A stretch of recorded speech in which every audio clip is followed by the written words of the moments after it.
मित्रांनो, hello hello friends और hello बच्चों, आज आपण 6th स्टँडर्डचा परत एकदा जॉग्रफी हा सब्जेक्ट घेऊन येत आहे आपल्या चॅनलला, म्हणजे डी जी कोकणी ट्युटोरियल. तर या चॅनलला नक्की विजिट करा, सबस्क्राईब करा नवीन असाल तर, कारण हा चॅनल तुम्हाला नॉलेज ज्ञान भरपूर देणार, जेणेकरून तुमचं एज्युकेशन लेवल वाढत जाणार, तुमचं नॉलेज वाढत जाणार आणि येणारा जो काळ असेल तो तुमच्या हातात असेल. चला मित्रांनो, आज जिओग्राफीचा फर्स्ट लेसन स्टार्ट करूया, the earth and the graticule.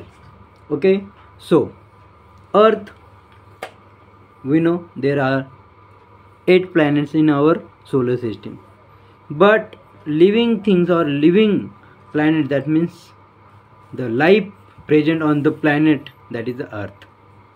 Okay, so हे तुम्हाला माहीत आहे. तर ही जी अर्थ आहे, अर्थ आपण साधारणतः किती भागामध्ये किंवा अर्थचा स्टडी करताना अर्थ कोणकोणत्या गोष्टी आपल्याला अर्थवर बघायला भेटतात, तर त्यामध्ये सर्वात मेजर गोष्टी ज्या आहेत त्या लँड. आणि तुम्हाला माहिती आहे मागच्या सायन्सच्या फर्स्ट लेसनमध्ये आपण शिकलेलो आहे की बायोस्फिअर स्टडी करताना एक लिथोस्फिअर होतं जे लँड असते, आणि दुसरा हायड्रोस्फिअर होतं त्याला आपण वॉटर म्हणतो. तर त्यामध्ये लँडचा जो भाग आहे तो साधारणतः 7 भागांमध्ये डिवाईड केला, दॅट इज अ कॉन्टिनेंट, ज्याला मराठीत खंड पण म्हणतो. There are 7 continent: north America, south America, Africa, Europe, Asia, Australia and Antarctica. So there are 7 continents present on the earth, and also there are 5 oceans in our earth: Pacific Ocean, Atlantic Ocean, Southern Ocean, Indian Ocean and Arctic Ocean. So there are 2 major factors on the earth. On the basis of lithosphere there are 7 continents, and there are 5 oceans. Okay, so these are the 2 major factors on the earth. So earthचं आपला एक basic structure, basic knowledge आपल्याला आलेलं. तर त्या map जो दिलेला आहे तुम्हाला, त्या मॅपवर काही क्वेश्चन दिलेले आहे, त्या क्वेश्चनचा स्टडी करूयात. पहिला क्वेश्चन आहे, which places are shown on the map. कोणते प्लेसेस शो केलेले आहे बरं. हे बघा, मी दोन प्लेसेस म्हटलं तरी चालेल, आता साधारणतः सर्वच प्लेसेस आहे, परंतु मेजर प्लेसेस जे आहे ते म्हणजे 7 continent and 5 ocean. In which city is the Taj Mahal located. So the answer is the Agra. In which continent is the Taj Mahal located. Continent, Asia continent. Okay. In which direction is the Taj Mahal located? For the Gram in St. Petersburg, for Katia in Kimberley, for Mexico in Tokyo, Minax in Fort Blair. So हे जे word दिलेले यांच्या कोणत्या डायरेक्शनला, साधारणतः तुम्ही मॅपचा study करताना बघा मित्रांनो, हा जो भाग आहे मॅपचा वरचा भाग, याला नॉर्थ डायरेक्शन म्हणतात. खालचा भाग असतो त्याला साऊथ डायरेक्शन म्हणतात. राईटचा भाग असतो तो ईस्ट असतो, आणि लेफ्टचा भाग असतो तो वेस्ट असतो. त्यामुळे डायरेक्शनचा मॅपचा स्टडी करताना डायरेक्शन खूप मॅटर करते, आणि त्यानुसार तुम्हाला हे डायरेक्शन लक्षात ठेवायला लागेल.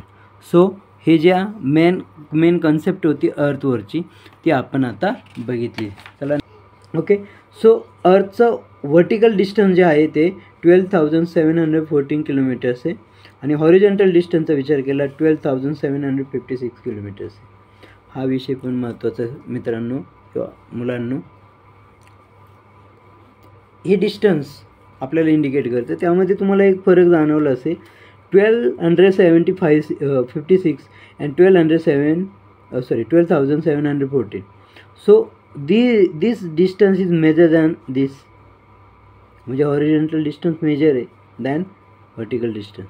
दॅट मीन्स आपण सांगू शकतो की अर्थ कम्प्लिटली सर्क्युलरमध्ये नाही, तर ती इलिप्टिकल आहे. इलिप्टिकल म्हणजे हा जो भाग आहे हा थोडा कमी आहे, म्हणजे हा नॉर्थ पोल आहे, हा साऊथ पोल आहे, हा असा आहे, आणि हा जो भाग आहे हा फुगलेला आहे.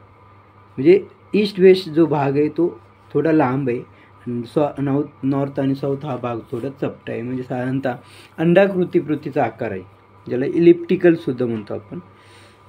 त्यामध्ये काही गोष्टी महत्त्वाच्या की east west and south north डायमीटरचा जर विचार केला तर तुम्हाला ही गोष्ट समजून जाईल. आता या अर्थला आपण ग्लोब पण म्हणतो, कारण ॲक्च्युली आपण काय केलेलं आहे, हा अर्थचा स्टडी करताना काही लाईन्स कन्सिडर केलेल्या आहे. आणि साधारणतः हा ग्लोब म्हणजे ग्लोबल हा शब्द तुम्ही ऐकलेला असेल. ग्लोबल म्हणजे पूर्ण वर्ल्ड, बरं ना. तर आपण काय केलं, या अर्थवर काही व्हर्टिकल लाईन आणि काही हॉरिझॉन्टल लाईन, पण कशा, अर्थ सर्क्युलर असल्यामुळं काही व्हर्टिकल सर्क्युलर लाईन आणि काही हॉरिझॉन्टल सर्क्युलर लाईन, जसे इथे या डायग्राममध्ये दिलेलं आहे बघा.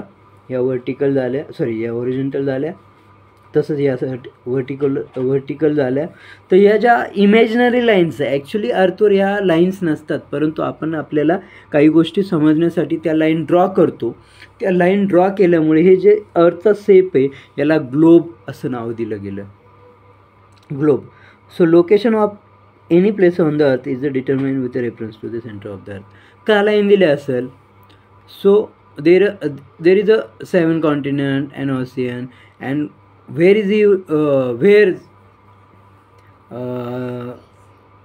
आपण काय म्हणतो, काही स्टुडंट जे असतात, काही मुलं असतात, ते कुठे राहतात, कोण कुठे राहतं हे आपल्याला कसं कळणार. चला तुम्ही इंडियामध्ये राहता हे माहिती, पण इंडियातल्या कोणत्या स्टेटमध्ये, कोणत्या जिल्ह्यामध्ये, कोणत्या तालुक्यामध्ये, कोणत्या गावामध्ये, गावातल्या कोणत्या भागामध्ये राहता हे कसं कळणार. तर हे तुम्हाला अमेरिकेचा किंवा चायनाचा किंवा कोणत्याही देशामधनं तुमच्या एक्झॅक्टली लोकेशनचा ॲड्रेस काढू शकतो. आपण असं बोलू शकतो, हे जे लोकेशन आहे आपलं कोणत्या ठिकाणचं GPS द्वारे आपण बघतो, पण ॲक्च्युली त्याला रेफरन्स कसला आहे, तर हे लॅटिट्यूड अँड लॉंगिट्यूड. ॲक्च्युली ह्या ज्या आडव्या लाईन असतात ना इमॅजिनरी, यांना आपण लॅटिट्यूड म्हणतो, आणि ज्या उभ्या लाईन्स असतात इमॅजिनरी त्याला लॉंगिट्यूड म्हणतो. आणि अशा प्रकारे आपल्याला कळतं एक्झॅक्टली कोणतापासून अर्थच्या कोणत्या भागात आहे, त्याचं एक्झॅक्टली लोकेशन काय हे त्याच्या लॅटिट्यूड अँड लॉंगिट्यूडमुळे कळतं. आणि अशा प्रकारे आपण लोकेशन ट्रेस करू शकतो. लाईन्स असतात त्या इमॅजिनरी लाईन्सवरनं आपल्याला कळून जातं की एक्झॅक्टली अर्थच्या भागात कोण राहतं, कुठे राहतं, त्याचं लॅटिट्यूड लॉंगिट्यूड लगेच आपण GPS सिस्टीम वगैरे त्याने काढू शकतो. ओके मुलांना, चला आता बघा नेक्स्ट बाळांनो नेक्स्ट पेजवर लक्ष द्या. यामध्ये तुम्हाला बोललो होतो अर्थचा जो वरचा पार्ट असतो तो नॉर्थ असतो, खालचा पार्ट असतो तो साऊथ असतो. साधारणतः हे दोन जे पार्ट आहे याला आपण पोल म्हणतो, ज्यामध्ये आपण याला नॉर्थ डायरेक्शन असल्यामुळे त्याला नॉर्थ पोल, आणि इथे म्हणतो साऊथ पोल. असे दोन पोल आपल्याला साधारणतः अर्थला पाहायला भेटतात. आणि यामध्ये एक हॉरिझॉन्टल सर्क्युलर लाईन आहे. ॲक्च्युली तसं पाहिलं तर याला नाव आहे इक्वेटर. ही जी लाईन जी आहे मेजर लाईन नाही म्हणता येणार, एक सर्कलच आहे. हे जे सर्कल आहे ॲक्च्युली हे सर्कल आहे, ईस्ट वेस्ट असं स्प्रेड असलेलं हॉरिझॉन्टल सर्कल आहे, त्याला इक्वेटर म्हणतो. ॲक्च्युली हॉरिझॉन्टल जेवढ्या लाईन असतात त्याला लॅटिट्यूड म्हणतो आपण. काय म्हणतो, हे हॉरिझॉन्टल लाईन आहे याला काय म्हणतो आपण, लॅटिट्यूड. मग आपण असं म्हणायचं का की equator and latitude are the different, नाही. लॅटिट्यूड हा इक्वेटरच आहे ॲक्च्युली, पण major latitude on the earth that is a equator. सर्वात मेजर असतं लॅटिट्यूड, सर्वात मोठं लॅटिट्यूड आहे. ओके, त्यानुसार आपण ह्या गोष्टींचा स्टडी करू शकतो. चला पुढे, हे जे लॅटिट्यूड असतात हे पॅरलल असतात. पॅरलल म्हणजे कसे, हे असे थोडक्यात जर काढायचं ठरलं तर एकदम सिम्पली वे काढतो मी. हा पाठीमागचा विषय तो पण लक्षात ठेवा. हे जे पॅरलल आहे म्हणजे ॲक्च्युली हा सर्क्युलर भाग आला, लक्षात ठेवा. हे जे लॅटिट्यूड असतात ते एकमेकांना पॅरलल असतात, परंतु याचा जर विचार केला तुम्ही तर यामध्ये एक गोष्ट लक्षात ठेवा, जसं जसं इकडे जातो तसं तसं याचं सर्कम्फरन्स जो असतो तो कमी होत जातो. म्हणजे सर्कम्फरन्स म्हणजे थोडक्यात हे सर्कलचं डिस्टन्स जे असतं ते कमी कमी होत जातं. जसं म्हणजे सेंटरला सर्वात बिग लॅटिट्यूड असणारा that is the equator. When we goes from the equator to the north pole or south pole, there is a size of horizontal circle, that means latitude decreases. That means we can also say like that the circumference of the circle is decreases from the center towards the north or south pole. Okay, so ह्या गोष्टी महत्त्वाच्या आहे. तुम्हाला हे असतं latitude. आणि जर विचार केला तर आपण तुम्ही शेजारी बाळांनो शेजारी एक डायग्राम आहे बघा. ती डायग्राम जर स्टडी केली तर यामध्ये अर्थचा जो सेंटर आहे त्याला अर्थ सेंटर म्हणतो. आणि अर्थ सेंटरपासून जे लाईन निघतात ॲक्च्युली या लाईन नसतात बाळांनो. ॲक्च्युली या लाईन ओरिजिनली नसतात. या आपण इमॅजिनरी केलेल्या स्टडीसाठी आपण म्हणजे सर्व जगाने स्टडी केलेलं आहे किंवा इमॅजिन केलेलं आहे या स्टडीसाठी. तर या ज्या लाईन आहे याचा विचार केला तर हे अर्थ ॲक्सिस म्हणू शकतो आपण त्याला. आणि यामध्ये नॉर्थ पोल असेल, हा साऊथ पोल असेल, तर हा मिडल जो सर्कम्फरन्स किंवा हॉरिझॉन्टल सर्कल आहे त्याला आपण इक्वेटर म्हटलेलं आहे. तर साधारणतः त्या इक्वेटरपासून खालचा पोर्शन जो आहे तो साऊथ, वरचा पोर्शन आहे तो नॉर्थ. आणि साधारणतः जर विचार केला तर हे हाफ सर्कल होतं बरोबर ना. हाफ सर्कल कितीचं असतं 180. तसंच हे हाफ सर्कल 180. ॲक्च्युली सर्कलचा आपल्याला पूर्ण अँगल माहिती आहे किती असतो तो 360. हा 180 आणि हे 180 असे टोटल 360 होतात.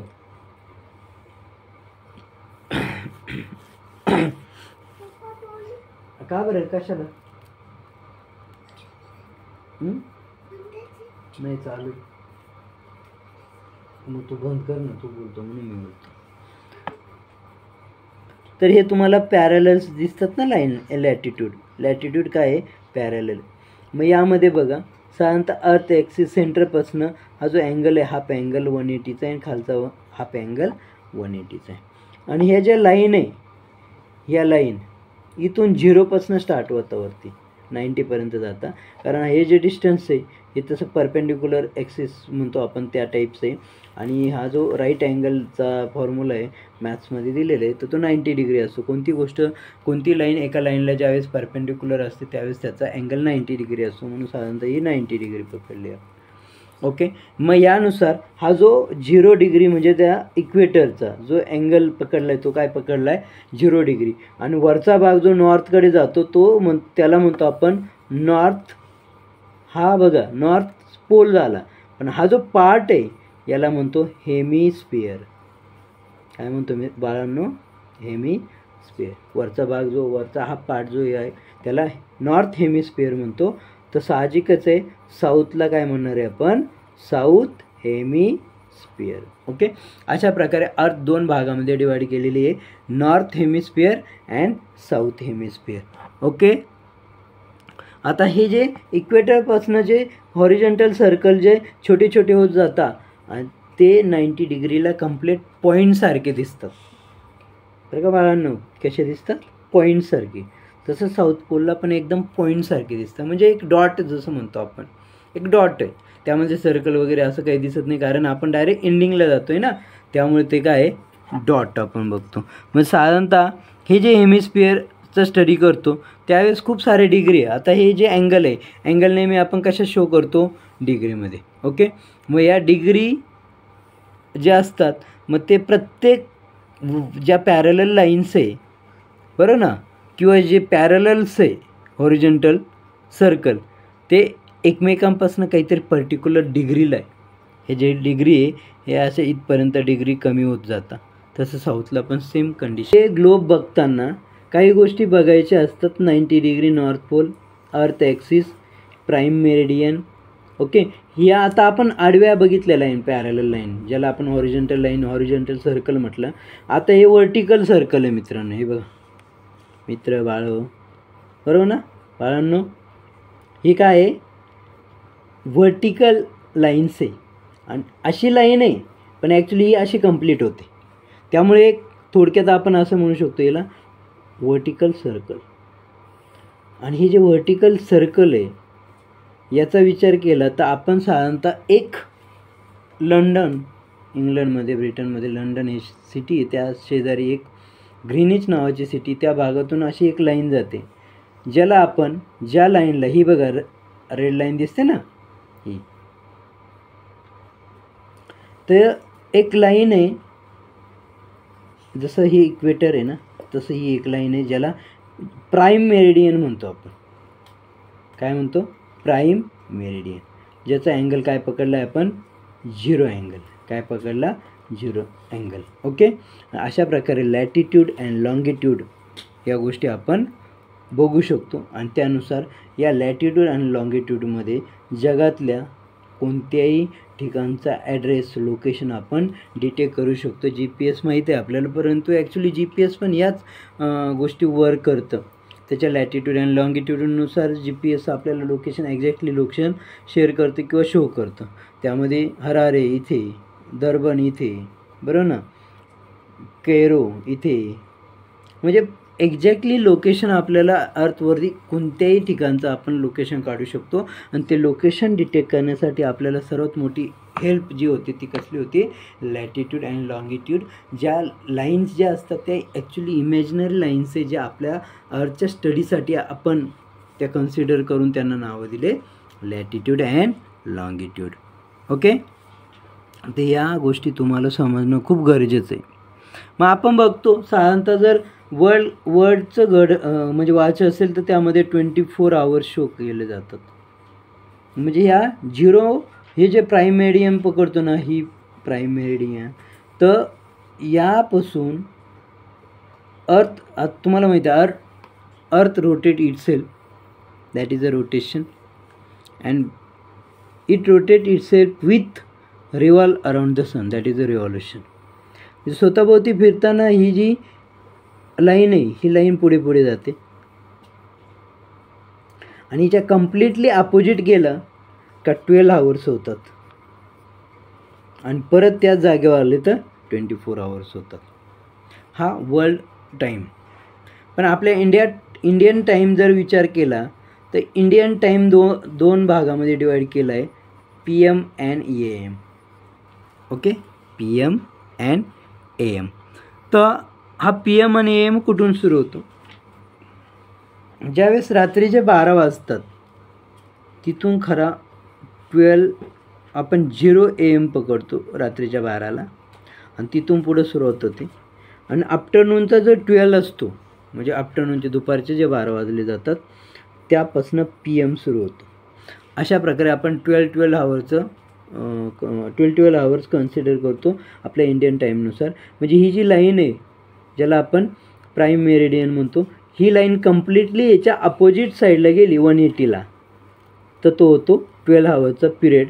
दॅट इज त्या ठिकाणी इथे AM स्टार्ट झालं का तिथं PM स्टार्ट होतो आणि त्यानुसार ती लाईन परत इथे आली का परत 12 + 12 दॅट इज 24 आवर्स कम्प्लिटेड होतात आणि न्यू डेट स्टार्ट होते. असं आपलं इंडियन टाईम आहे. Okay. Meridians of the longitude. Longitude तुम्हाला सांगितलं ज्या उभ्या रेषा आहे, व्हर्टिकल लाईन्स आहे, व्हर्टिकल लाईन्स ज्या पॅरलल आहे एकमेकांना आणि ज्यामध्ये सेमी सर्कल आहे. सेमी सर्कल का म्हटलं? जर हा आपण अर्थचा शेप पकडला तर ही एक लाईन आहे, ही काय सेमी सर्कल आहे ना, म्हणजे हाफ सर्कल. ही जी सेमी सर्कल लाईन आहे ॲक्च्युली या ज्या लाईन्स आहे ह्या जवळजवळ 360, किती आहे 360. हा पोर्शनला 180 आणि पलीकडच्या पोर्शनला 180, अशा 360 लाईन्स आहे. ज्यामध्ये आपण एक प्राईम मेरिडियन पकडलं ज्याचा अँगल 0 डिग्री कन्सिडर केला, ज्याला प्राईम मेरिडियन म्हणतो.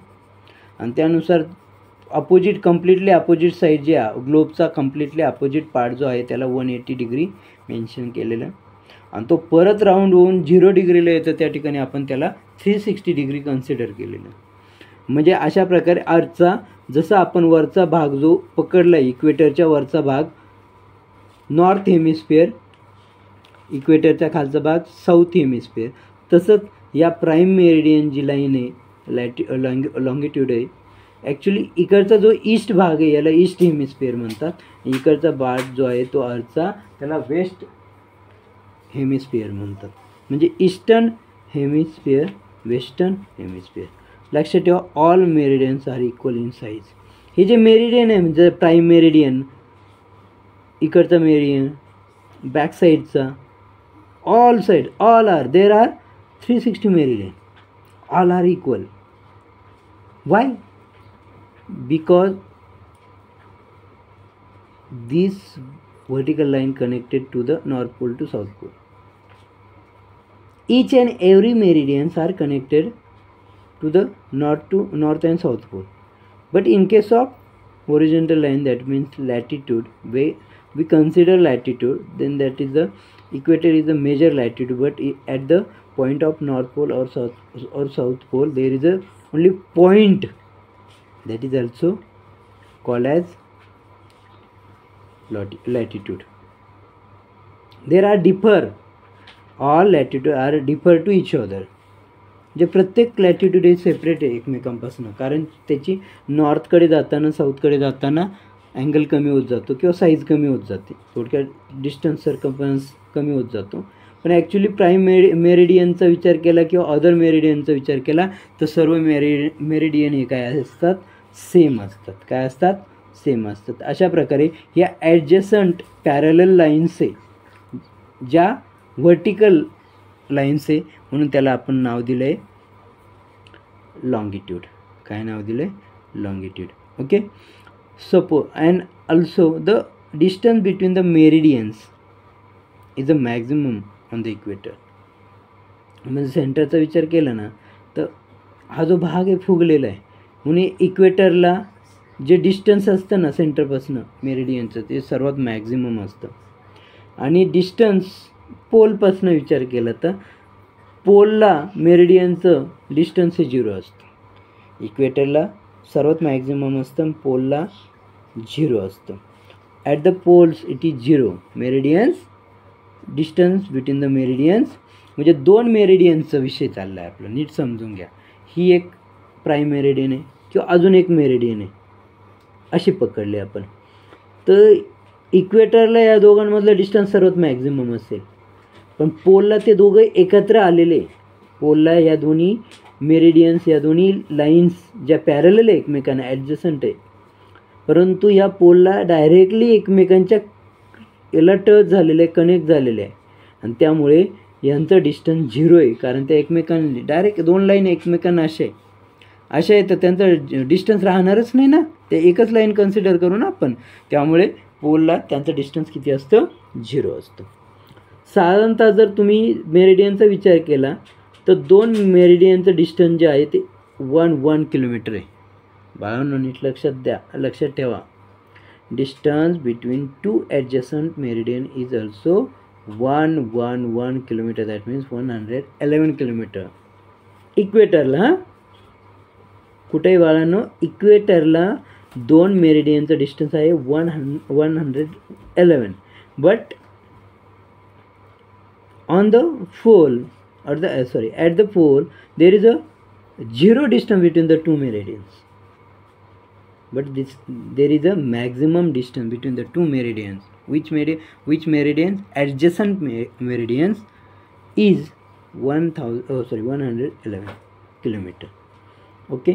सो आपण ज्यावेळेस हे जे डिग्री कन्सिडर करतो, आपल्याला माहिती आहे डिग्री आपण डिग्रीमध्ये शो करतो, परंतु त्यामध्ये छोटा विचार करायला लागेल. कारण ही डिग्री 3 कॅटेगरीमध्ये डिवाईड केली जाते. डिग्री स्वतः, त्यानंतर मिनिट आणि त्यानंतर सेकंड. बघा, डिग्री असेल तर 0 द्यायचं, मिनिट असेल तर एक कॉमा टाईप एपस्ट्रॉफी असतो ना त्या टाईप लिहायचा, आणि सेकंडसाठी डबल एपस्ट्रॉफी लिहायचं. अशा प्रकारे आपण काय करू शकतो, त्या डिग्रीला किंवा ते जे अँगल असतात त्याला लॅटिट्यूड असो किंवा लॉंगिट्यूड असो, ते आपण डिग्री, मिनिट अँड सेकंडमध्ये एक्सप्रेस करतो. कळलं? आता हा जो आर्टचा पार्ट झाला, आणि आर्टच्या लेसनमध्ये जो अजून एक पार्ट दिलेला आहे त्याला आपण ग्रॅटिकल म्हणतो. ग्रॅटिकल म्हणजे हे डायग्राम दिसते बाळांनो, तर हीच डायग्राम आपल्याला स्टडी करायची, ज्याला आपण काय म्हणतो, ग्रॅटिकल. काय म्हणतो बाळांनो, ग्रॅटिकल. तर आपण लक्षात ठेवा, साधारणतः इक्वेटरमधलं डिस्टन्स 111 किलोमीटर बघितलं, बरोबर ना, कुणाचं, मेरिडियनचा. ट्रॉपिक ऑफ कॅन्सर और Tropic of Capricorn, polar circles Arctic and Antarctic, and poles north and south. कुणाला म्हटलेलं आहे मित्रांनो, कुणाला म्हटलेलं आहे बाळांनो? तर बघा, जर हा जो सर्कल आहे हा इक्वेटर आहे, बरोबर ना? तर हा ट्रॉपिक ऑफ कॅन्सर वरती कोणत्या स्पेअरमध्ये?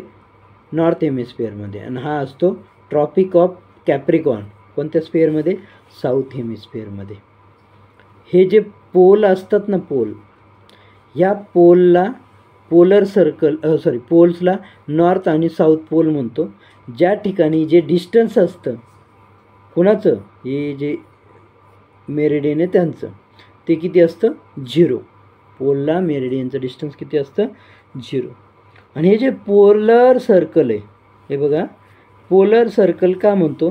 हे वरचा भाग जो आहे तो आर्टिक आहे, खालचा भाग आहे तो अंटार्क्टिक आहे. वरचं जे पोलर सर्कल असतं त्याला काय म्हणायचं? आर्टिक. आणि खालचे असतात ते अंटार्क्टिक. अशा प्रकारे या ग्रॅटिकलचा आपण स्टडी करू शकतो, ज्यामध्ये पॅरलल्स, हे बघा, लॅटिट्यूडला नाव काय दिलं? पॅरलल. हे जे वरती वरती गेलं ना, हे आडव्या लाईनी, याला काय नाव दिलं आहे? पॅरलल्स. आणि ज्या उभ्या लाईनी त्याला नाव काय दिलं? मेरिडियन्स. म्हणजे ॲक्च्युली लॅटिट्यूड लॉंगिट्यूड हा जो वर्ड मी वापरतो हा पुढे जाऊन तुम्हाला डीपमध्ये, परंतु आत्ता सध्या तुमच्या लेसननुसार तुम्हाला काय लक्षात ठेवायचं आहे? आडव्या लाईनी जे आहे त्याला म्हणायचं पॅरलल, उभ्या लाईनी जे आहे त्यांना म्हणायचं मेरिडियन्स. आणि याला हे जे आडव्या आणि उभ्या लाईन जे आहे, पॅरलल अँड मेरिडियन ज्या लाईन्स आहे, ज्या ॲडजसंट आहे, त्या मिळून काय तयार होतो? ग्लोब तयार होतो. काय तयार होतो? ग्लोब. आणि त्यानुसार काही सिस्टीम आहे ज्यामध्ये GIS आहे, जॉग्राफिकल इन्फॉर्मेशन सिस्टीम आहे. चला, हे माहीत नसेल पण तुम्हाला GPS सिस्टीम माहीत आहे, ग्लोबल पोझिशनिंग सिस्टीम. म्हणजे तुमची पोझिशन करेक्ट सांगणारी सिस्टीम म्हणजे GPS. तसं गुगल मॅप्स आहे, विकिमेपिया आहे, भुवन आहे इस्रोचं, बरोबर ना? असे खूप सारे वेगवेगळ्या सिस्टीम आलेले आहे, किंवा वेगवेगळ्या प्रकारचे मॉडर्न टेक्नॉलॉजीचा विचार करून मॅप, लॅटिट्यूड लॉंगिट्यूडचा स्टडी किंवा लॅटिट्यूड लॉंगिट्यूड आयडेंटिफाय करणारे सॅटेलाईट ह्या अर्थवरती, अर्थच्या बाहेर लॅटिट्यूड अँड लॉंगिट्यूड सांगणारे सॅटेलाईट खूप साऱ्या देशांनी अर्थच्या बाहेर सोडलेले. त्यानुसार अमेरिकेची GPS सिस्टीम आहे जी आता सर्वात स्ट्रॉंग GPS सिस्टीम समजली जाते. ॲक्च्युली तसं पाहिलं तर इंडियाने सुद्धा रिजनल पोझिशनिंग सिस्टीम लॉन्च केलेली, ज्याला आपण जे IRNSS म्हणजे Indian regional navigation satellite system, याच्या मदतीने ग्लोबल पोझिशनिंग टेक्नॉलॉजी, म्हणजे आपण GPSवर डिपेंड आहे. GPS सिस्टीम ही अमेरिकेची, आपण अमेरिकेची सिस्टीमवर डिपेंड आहे. आपण दुसऱ्याच्या सिस्टीमवर किती दिवस डिपेंड राहू? म्हणून इस्रोने यावर वर्क केलं आणि इंडियन रिजनल पोझिशनिंग सिस्टीम चालू केलेली आहे, ज्यामध्ये साऊथ आशिया, इंडियन ओशियन या भागात साधारणतः हे काम करतात. आणि तसंच इंडियाने 7 सॅटेलाईट लॉन्चिंग केलेले, जे स्वतःची सिरीज आहे या सिस्टीमसाठी. परंतु अजूनपर्यंत आपण GPSला तोड देऊ नाही शिकलो. त्याचं रिझन आहे अमेरिकेने खूप स्ट्रॉंग सिस्टीम बनवली म्हणून. परंतु हळूहळू आपले इस्रो पण कमी नाही, आपले इस्रो पण इंडियाची एक सिस्टीम एकदम स्ट्रॉंग करतील ही आपण अपेक्षा ठेवूया. आणि त्यानुसार त्यांना शुभेच्छा देऊया की आपली जशी अमेरिकेची GPS सिस्टीम आहे तशी आपली पण एक इंडियाची एक स्पेसिफिक सिस्टीम असावी, जेणेकरून लॅटिट्यूड लॉंगिट्यूडनुसार आपणसुद्धा एकमेकांचं लोकेशन आयडेंटिफाय करायला किंवा डिटरमाइन करायला आपल्या सिस्टीमचा वापर करता यावा किंवा करायला पाहिजे. या दृष्टीने आपल्या इस्रोने चांगलं काम करावे. ओके, त्यानुसार बाळांनो इतकं व्यवस्थित समजवलं, त्यानुसार तुम्ही त्याच्या नॉलेजवर, त्या ज्ञानाच्या आधारावर तुम्ही क्वेश्चन ॲन्सर सॉल्व करा. आणि जर तुम्हाला क्वेश्चन ॲन्सर सॉल्व करताना अडचण येत असेल तर तुम्ही नक्कीच कमेंटमध्ये टाका, जेणेकरून मी त्या क्वेश्चनचा ॲन्सर देऊ शकेल. ओके, सो लक्षात ठेवा, जॉग्रफीचा फर्स्ट लेसन आपण ह्या व्हिडिओमध्ये कंप्लीट केलेला आहे. आणि जे असाल सबस्क्राईब केलेले असाल स्टुडंट्स बाळांनो तर त्यांनी कमेंट्स, लाईक, शेअर करा. नक्कीच व्हिडिओला एक चांगला रिस्पॉन्स द्या, चांगला फीडबॅक द्या, जेणेकरून मी तुमच्यासाठी अजून नवीन नवीन छान छान पद्धतीची टीचिंग करून तुम्हाला 100% नॉलेज देण्याचा प्रयत्न करेल. आणि जर तुम्ही या चॅनलवर या व्हिडिओ बघणारे जे नवीन असाल तर आपल्या चॅनलला नक्कीच सबस्क्राईब करायला विसरू नका. आपल्या चॅनलचं नाव आहे DG Konkani tutorial. 6 standard to 10th स्टँडर्डसाठी आपण हा चॅनल चालू केलेला आहे. तसं 11-12 सायन्ससाठी आपण DG कोकणी कॉलेज या नावाने चालू केलेलं आहे. आणि माझ्या पर्सनल लाईफ किंवा माझ्या फॅमिलीच्या पर्सनल लाईफ रिलेटेड व्लॉग जे आहे ते व्लॉग पण आपण टाकतो, ज्या चॅनलचं नाव आहे DG Konkani vlog. Okay, so तिन्ही चॅनल सबस्क्राईब करायला विसरू नका. आणि आमचं नॉलेज तुमच्यापर्यंत पोचवतं कसं येईल त्याचं एक माध्यम आहे का तुम्ही आमच्याशी कनेक्ट व्हा. आणि कनेक्ट होण्याचं एक मीडियम आहे ते that is the subscription. So subscribe our channel and improve your knowledge by the help of our team. Okay, thank you.